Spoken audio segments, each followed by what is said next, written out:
حضرت جلال الدین رومی بڑی شخصیت ہیں، ان کے پاس شام کو خادم حاضر ہوتا تھا تو آپ پوچھتے تھے کہ آج ہمارے لنگر میں کچھ باقی ہے، کچھ رہ گیا، یہ ان کی سیرت میں ہے۔ تو اگر وہ کہتا ہے جناب کہ کچھ اتنے پیسے یا آٹا یا کوئی چیز بچ گئی ہے، موجود ہے، تو فرماتے مولانا رومی غمگین ہو جاتے، کہتے کہ آج میرے گھر سے شداد اور فرعون کے گھر کی بو آ رہی ہے، یہ مال کیوں بچا؟ عرض کرتے حضور کوئی مانگنے والا آیا ہی نہیں، کوئی مستحق آیا ہی نہیں، تو چیز بچ کر رہ گئی ہے، اب ہم کیا کر سکتے ہیں؟ فرماتے کہ نہیں، نمرود اور حامان کے گھر کی مجھے بو آ رہی ہے، یہ کیوں بچا؟ اور جب کوئی آ کر یہ کہتا کہ سرکار آج کچھ بھی نہیں بچا، تو فرماتے کہ آج مجھے کملی والے کے گھر کی خوشبو آ رہی ہے۔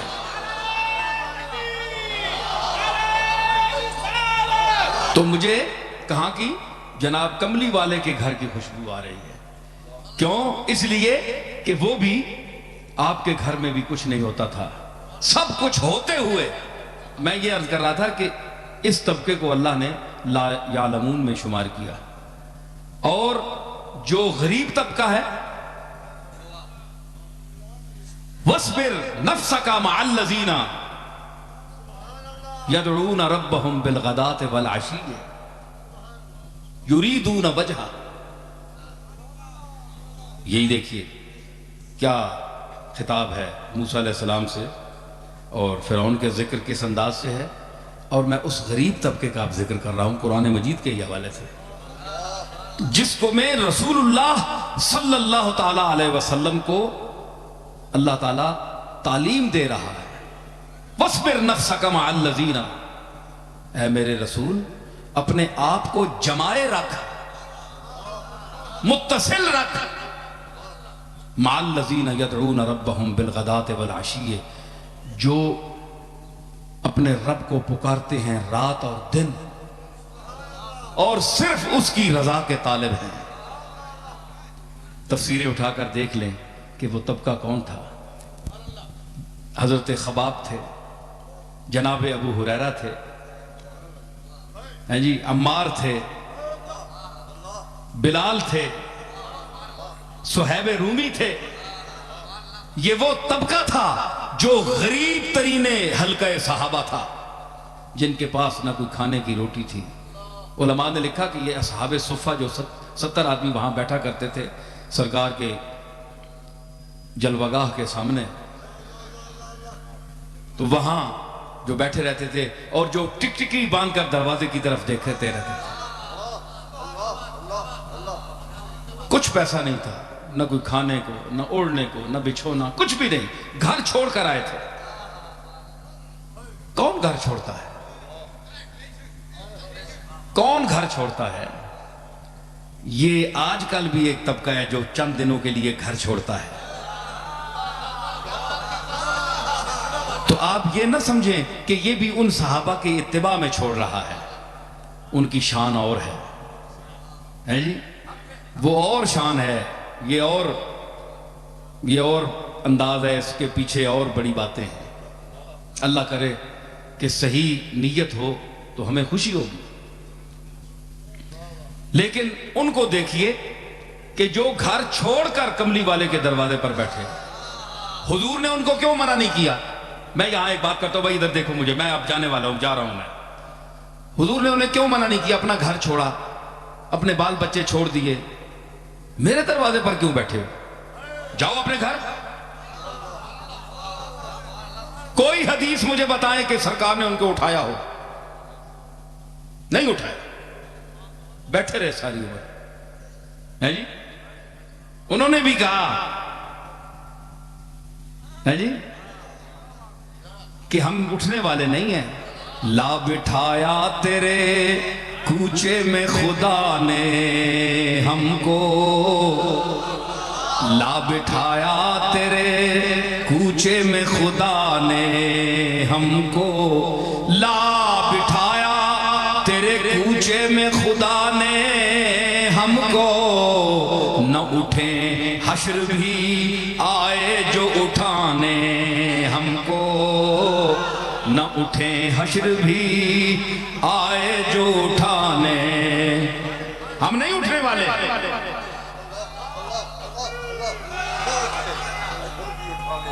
جنازہ بن کے اٹھیں گے، تمنا بن کے بیٹھے ہیں. ہم نہیں جانے والے، تمنا بن کے بیٹھے ہیں.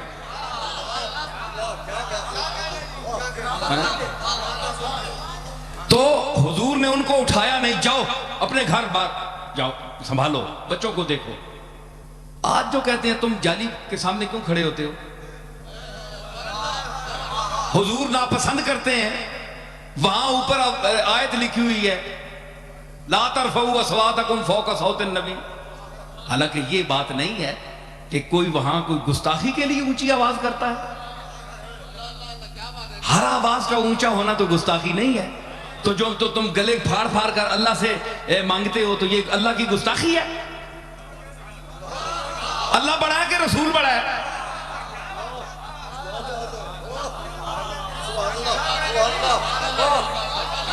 اللہ خالق رسول ہے. تو اتنے شور مچاتے ہو رو رو کے، چاہے کوئی دیوبندی ہے، چاہے کوئی بریلوی ہے، کوئی بھی ہے، روتے ہیں، آیتیں پڑھتے ہیں، رلاتے ہیں، کیا کیا دکھاتے ہیں، کیا کیا منظر دکھاتے ہیں. تو یہ اللہ کی گستاخی نہیں ہے؟ ارے حیا والوں کو دیکھا ہے میں نے. ہاں ہم نے بھی دیکھا ہے. تم تو آنکھیں پھاڑ پھاڑ کر چاند کو دیکھتے ہو، انہوں نے کبھی آسمان کی طرف رخ نہیں کیا، نظر نہیں اٹھائی.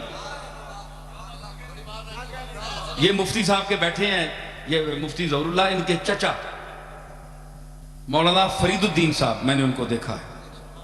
مجھے یاد آ گئی بات. تو میں چھوٹا ہوتا تھا تو وہ مسجد سے، گولڈا شریف مسجد سے کئی مرتبہ نکلتے تھے باہر، تو میں نے کبھی ان کو آنکھ اٹھا کر اوپر دیکھتے نہیں دیکھا. ہمیشہ نظر نیچے زمین پر. میں نے اپنی آنکھوں سے دیکھا ہے جو میں محسوس کر کے بیان کر رہا ہوں. یہ تو ایک آدمی تھا نا. تو یہ جو طبقہ ہے اس طرح کے صلحاء کا، تو انہوں نے اس کی ذات کی شرم کی وجہ سے اوپر کبھی دیکھا بھی نہیں. وہ لوگ تھے. آج علماء میں وہ طبقہ کہاں ہے؟ ہم نے وہ چہرے بھی دیکھے. تو حضور نے کبھی نہیں فرمایا کہ تم اٹھ جاؤ. تو جو اپنی ظاہری زندگی میں 24 گھنٹے بیٹھے ہوئے اصحاب صفہ کو نہیں کہتا کہ تم اٹھ جاؤ.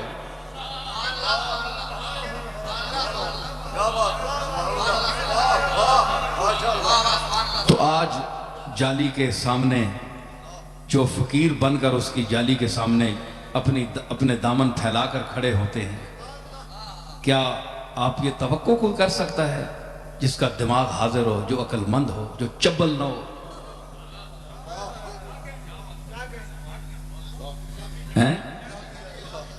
تو وہ کوئی یہ بار کیسے جاتی ہیں، لوگ کہتے ہیں ہمیں سمجھ نہیں آتی یہ کون سی زبان بول رہے ہیں، اس لیے میں مجبوراً بول رہا ہوں، کچھ نہ کچھ جملہ آ جائے گا.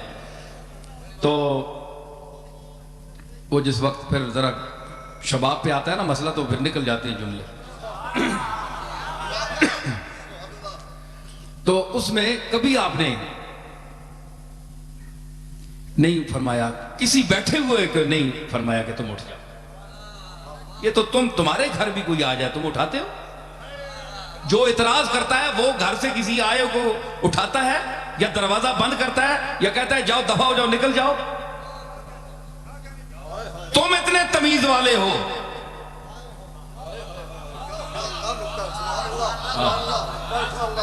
بڑے اخلاق والے ہو، جس کے لیے فرمایا وَإِنَّكَ لَعَلَىٰ خُلُقٍ عَظِيمٍ کہ اے میرے محبوب تو اخلاق عظیمہ کی ان منازل رفیع پر فائز ہے کہ وہاں سے اوپر کوئی اخلاق کا درجہ نہیں ہے. میں نے تجھے وہ خلق عظیم دے کر بھیجا. تو تم کیا سمجھتے ہو جو اس کی جالی کے سامنے جاتے ہیں حضور کی طبیعت پر بوجھ پڑتا ہے؟ تو کسی کو بھی اٹھاتا نہیں اپنے در سے، تو کسی کو بھی اٹھاتا نہیں اپنے در سے، تو کسی کو بھی اٹھاتا نہیں اپنے در سے.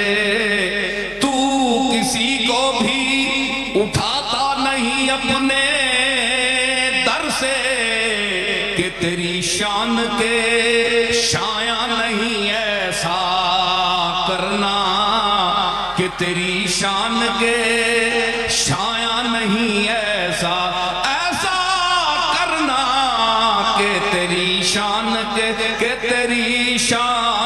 تیری شان کے شایاں نہیں ایسا.